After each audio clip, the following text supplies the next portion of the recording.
How are y'all doing today? I have 3 copies of my book, The Ancient Language of Eden. Scott, can you just give them to somebody? Scott.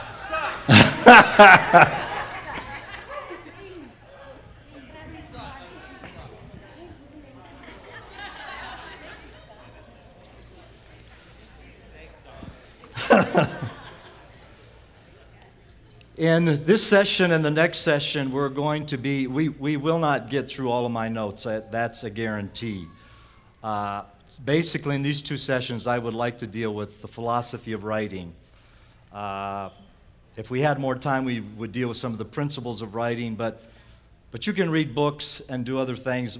In writing seminars, it's very rare that you're going to get where you're going to deal with the philosophy of writing. And for me, that is the most important part, because when you get into the mechanics, you can learn the mechanics, but the most important part in the writing is the whole thinking process, the whole revelatory process, the download of information, then that becomes the resource for the writing part, and that's where most of the people cut short what they're supposed to do. So let me start with a story, and this is a somewhat not true story. But church history has one tradition that says that when the Apostle John was released from the island of Patmos, the elders from Ephesus met him and took him back to the city of Ephesus. And on every Sunday morning, they would gather together, and John would tell them the stories of Jesus. And the people, the converts of Ephesus, were mostly Gentiles, and they did not know personally Jesus, but John was one who had walked with him. And he would tell these stories in such powerful, dynamic ways that people would be weeping and crying when John was done. And then the next Sunday, John would come and he said, I remember there was a time when we were walking along the Sea of Galilee and Jesus fed the 5,000 and the words that Jesus spoke. And so the stories were told over and over and over again. So one day, the elders gathered together with John, and they said, you know what? At some point, you're going to die.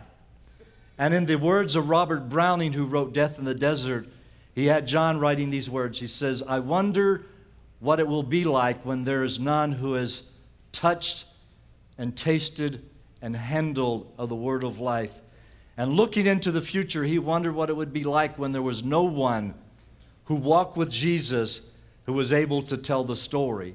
And so they convinced John that he had to put it into a book. Now, John was a fisherman. John had no experience in writing. He was an uneducated person. So John gathered together a young man named Papias, who was his scribe. And so when he and Papias gathered together in the room to begin the first chapter of the Gospel of John. And so John got there, and he was the first one to experience writer's block. And so John says, where will I start? All of the stories, all of the things that I've seen and heard, I don't know how to put it together in a logical way. I've never done this. There's so many things to say. There's so much. It's just, how can I put all of this in one book? And how can I string it together in a continuous form where it's going to present the complete message of Jesus? And so John is trying to figure out how I'm going to do this. And in the midst of meditating and thinking about it, John remembered the old stories. And he remembered what it was like to walk with Jesus. And he remembered that when he was Jesus, being with Jesus made him feel stronger than he really was. And the presence of Jesus made him a man that wanted to give his life for the Lord. And he remembered the old stories, and he remembered the words of Jesus, and he remembered the miracles, and he's just trying to figure all of this out. And then all of a sudden, this story's a bit embellished. This did not happen, but this is how it happened in my mind. John was involved in time travel, and he found himself racing back in time. And he eventually entered into an old garden with an ancient gate. And John walked through that gate, and he saw 2 trees. And he went up to the one tree, and on the tree he saw carved with a heart sign, he saw these words, God loves Adam. And he walked around to the other side, and carved on the other side was, Adam loves God. And at that moment in that ancient garden, he felt the powerful presence of God. And in that presence, he remembered this was the presence that he felt when he walked with Jesus. And he said, Jesus, are you there? And suddenly his eyes opened. He looked at Papias and he says, I know now how I will begin my book. In the beginning was the Word, and the Word was with God, and the Word was God. And all writing begins with some kind of spiritual encounter. You have to find your beginning point. You have to find that point that is going to become the hook to bring the reader in. John's gospel was very different than Mark's and Matthew's and Luke's. And he introduced Jesus in a way that no other person had ever been able to do.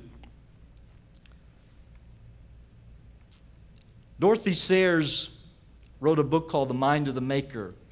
And if you want to be a serious writer, it's a book that I would recommend to you. Dorothy Sayers was a contemporary with C.S. Lewis. She was never part of the Inklings group, but she hung out with C.S. Lewis and Tolkien.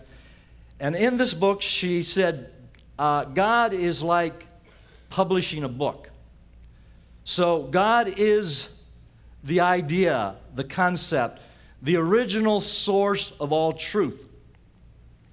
And Jesus is the Word. Jesus is the manifestation of the idea and the concept.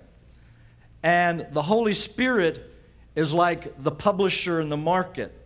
So he takes the Word, which is a manifestation of the idea of God, and he gets that thing published, and he markets that Word to the hearts of men and women.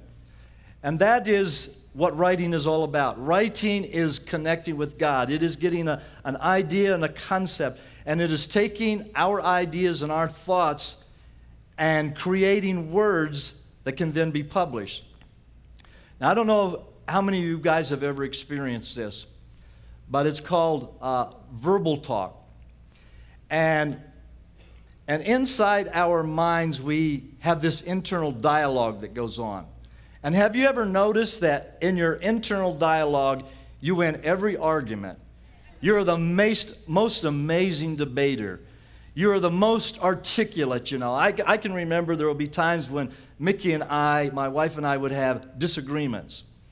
So I would walk away from that and I'm thinking, okay, this is what I'll say, this is what I'll say.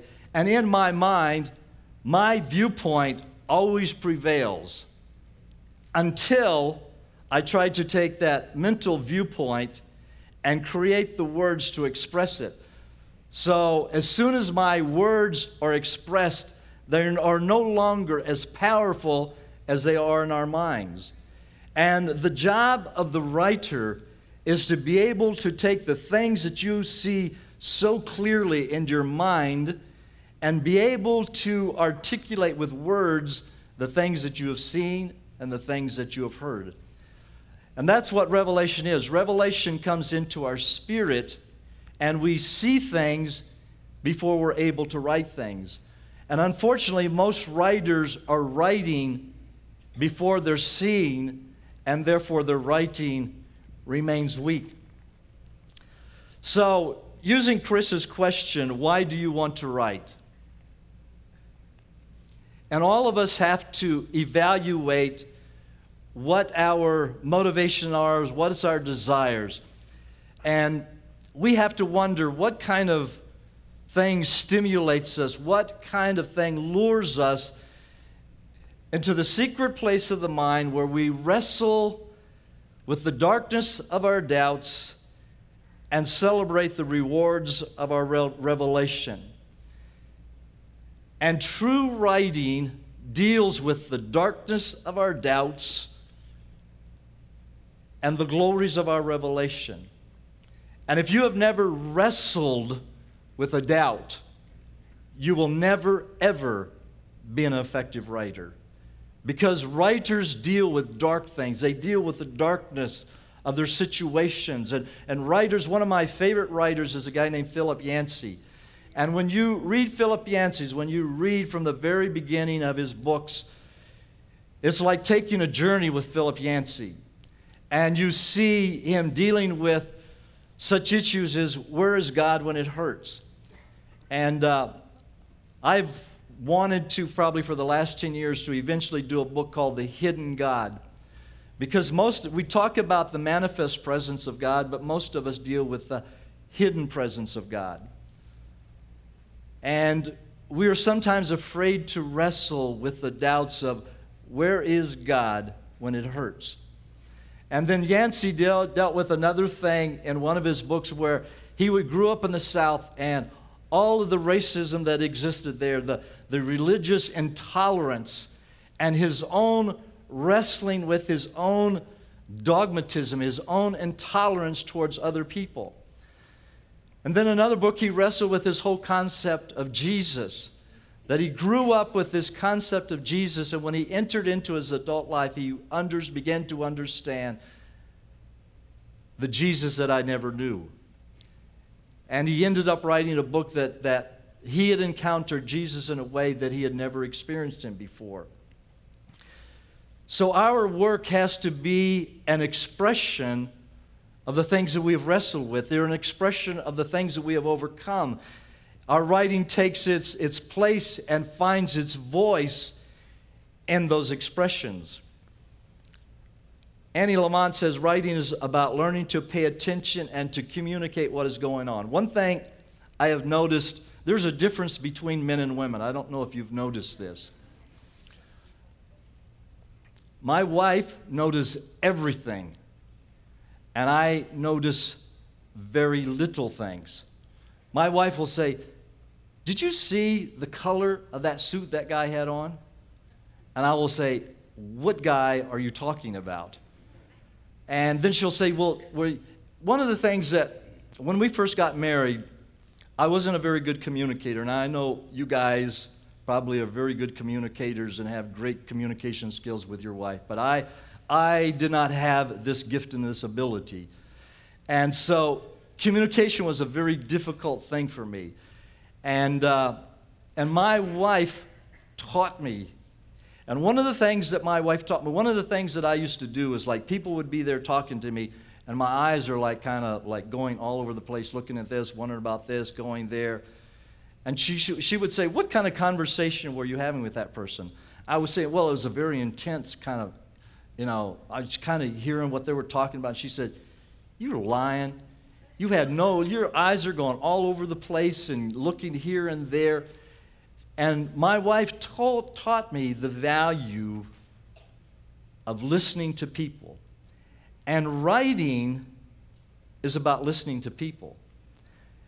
And my life has been dramatically influenced by people's lives. And the great writers communicate and talk with people. Writing is not a sterile environment. It's not you going out to some cabin in the woods and sitting down and writing the most marvelous book you've ever written. Writing takes place in the community of men and women. It takes place.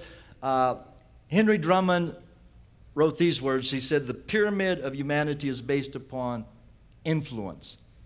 And we are all the result of the influences that come into our lives." So the people that we have met, the dialogue that we have had with people, the sermons that we have heard, the messages all of this has come into making us who we are. And so it is important to pay attention to the things that are happening around you. One of the things that I do that has impacted me, when I go into a church, and I've been doing this for 20 years, and I was kind of like Bill on the whole prophetic thing, when there was a prophet named Laddie McDonough many, many years ago. This was back in late 70s. And Laddie would go to all of these places, and he was a famous prophet. And so he came to the church where we're at, and it's just like I wanted to have that shirt that Bill had, "Speak to me, speak to me, speak to me."